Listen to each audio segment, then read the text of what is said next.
Oke. Baik, selamat pagi teman-teman Payung University.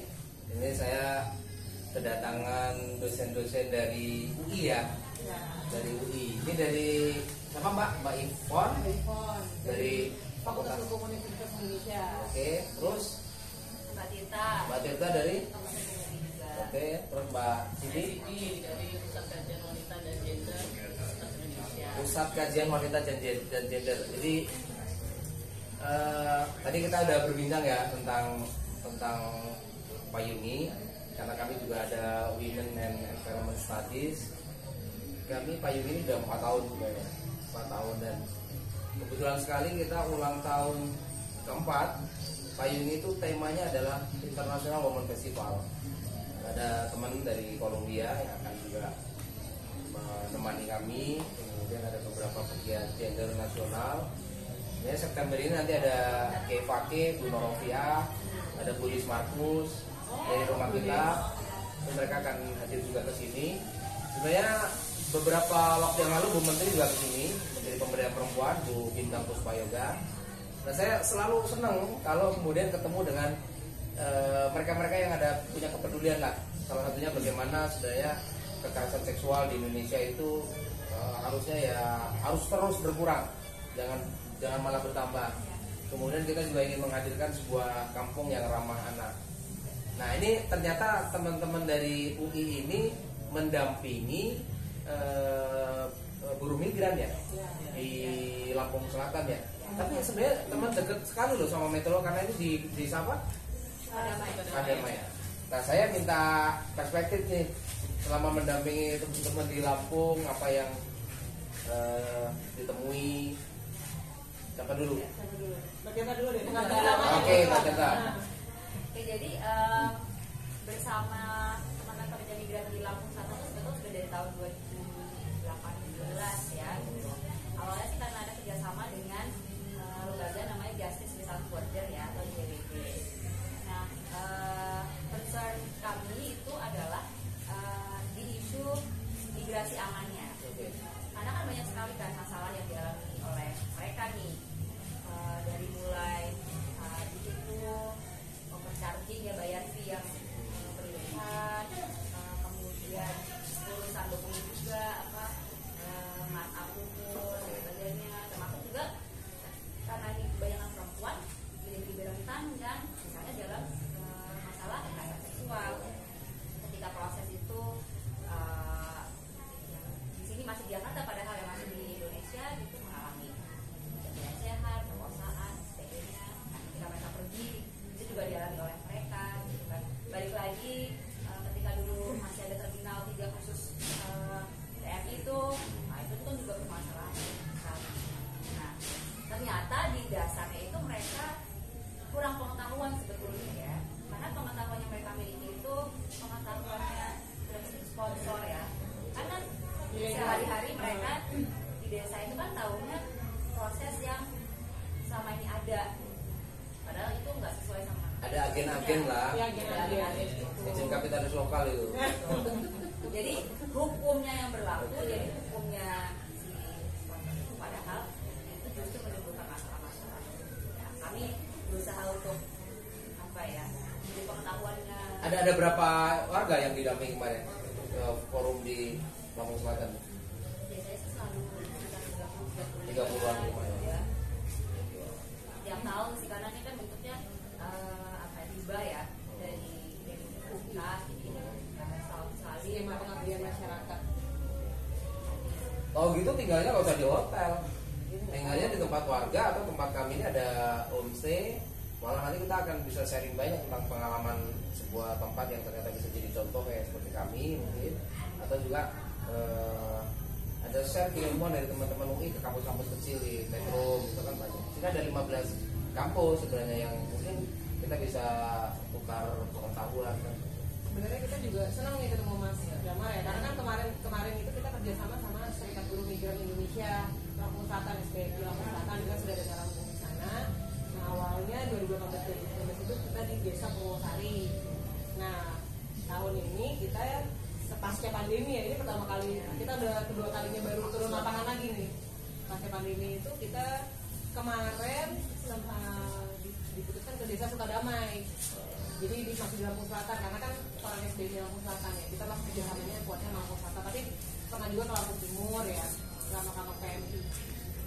Nah, bulan apa kemarin ya? Kita juga ada sosialisasi soal kekerasan seksual.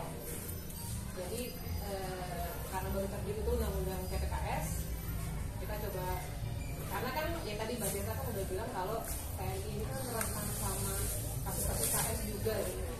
Dan kita juga akhirnya kemarin ke pondok pesantren, salah satu pondok pesantren juga di sana. Iya mah, pondok pesantren apa itu? Pesawaran. Pokoknya dibilangnya MU. Lupa saya, pokoknya di Mambaul Ulum. Ya. Mambaul Ulum ya. Pokoknya apa? Ya. Di pondok juga sosialisasi ke santriwati. Iya, santri-santri. Ya, iya benar itu karena juga tidak menutup kemungkinan. Pondok pesantren seperti kasus di Jombang, Meci, anak Pak Kiai juga ternyata mentransfer meta apa tidak jelas 12 santri jadi korban. Kalau Mbak Cindy gimana di PKWG apa itu? PKWG UI. PKWG apa itu?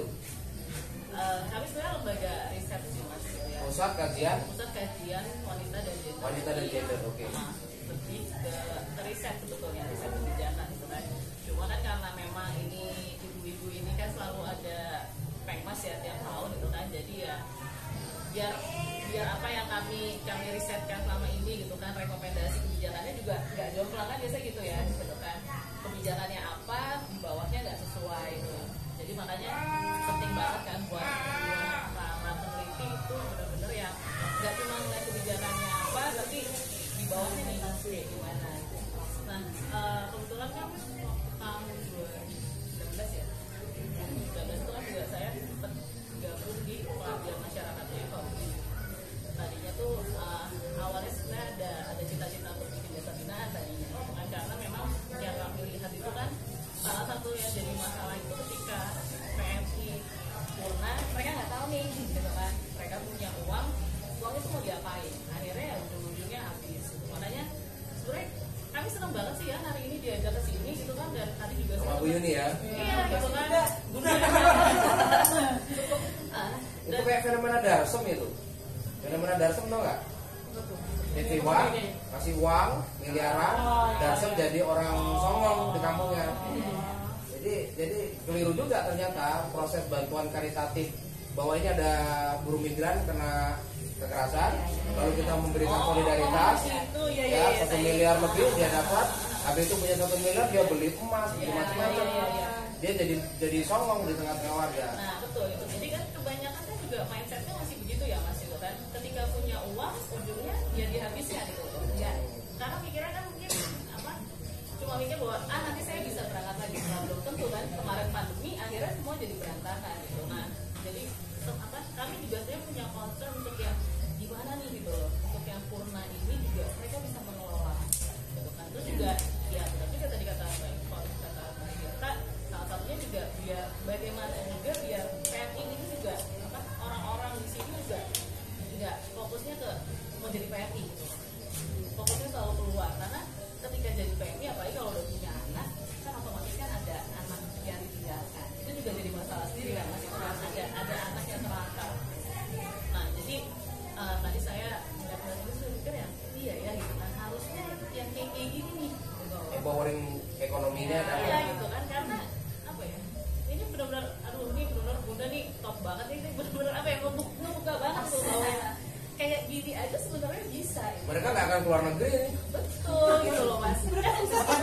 sehari Tapi 75 juta, 75 juta per gelaran. lebih gede sih ini daripada Iya gitu kan, coba lihat deh, ini kan orang-orang sini juga kayak mas itu kan, kita tuh sebenarnya kan cuma butuh tempat untuk ngumpul gitu kan, sebagai ya keluarga pasti tiap satu minggu kan pengennya kan ngumpul, anak-anak main. Di sini kan memberikan itu gitu loh, ekonomi juga jalan. Itu yang kalau bisa sih ya mas ya, itu coba masnya juga tolong. Nah, ini, kalau ini sayangnya kan besok udah mau pulang, jadi andaikan mungkin bisa besok stay lagi di sini, saya ajak ke kampung kreatif lain lagi. Saya lagi dampingi kampung pengangguran. itu kampung yang masyarakatnya nanam anggur, pengangguran. Oh, Nah, dia suka main namanya gitu-gitu. ya kan? Kemudian kami lagi dorong memang kampung lebah, masyarakatnya budidaya lebah. Jadi mama itu saya percaya jika mama bersatu itu tak bisa dikalahkan. Saya percaya. Jadi mohon maaf Pak ya, kita laki-laki ini kadang brenyol. Iya kan, laki-laki ini nggak bisa dipegang omongan ya Pak. Gitu kan? Ya saya melihat bahwa gerakan perempuan itu menarik sekali jika kita udah menemukan ritmenya. Ada kampung batik sedang kita dorong juga. Saya sedang dorong gimana masyarakatnya pada bikin batik. Ada kampung tapis, ini ada budidaya tapis. Nah tapi kami butuh pengetahuan juga dari teman-teman dosen muda UI yang masih energik seperti ini gitu.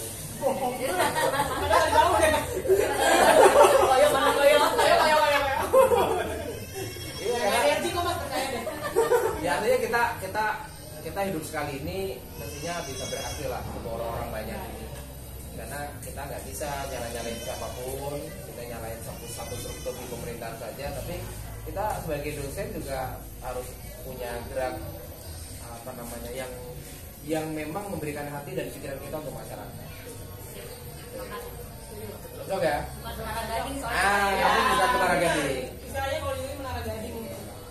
Siapa tahu nanti saya S3-nya di UI kan? Itu angkatan kita Mas. Iya. Kalau saya sama Mbak Ivor kan satu umur, ya kan? Kalau Mbak kita mau ke Australia, ya kan? Ya kan? Kalau sama Mbak Siti, ya siapa tahu saya boleh ngopi-ngopi di kantornya, ya kan? Ya, karena pada akhirnya saya didatengin seperti ini, apa kayak ketemu emas Bu, gitu loh. Banyak mungkin dosen-dosen lain, kampus lain gitu, tapi kalau diajak kamu jadi nggak nyambung ya, nggak salah, nggak nyatain gitu kan. Gak sefrekuensi. Nah, jika frekuensi sama tak perlu banyak kata. Nah, gitu. Oke, terima kasih. Kita jumpa lagi nanti di forum yang lain. Salam Payumi. Sama-sama Pak Yuni.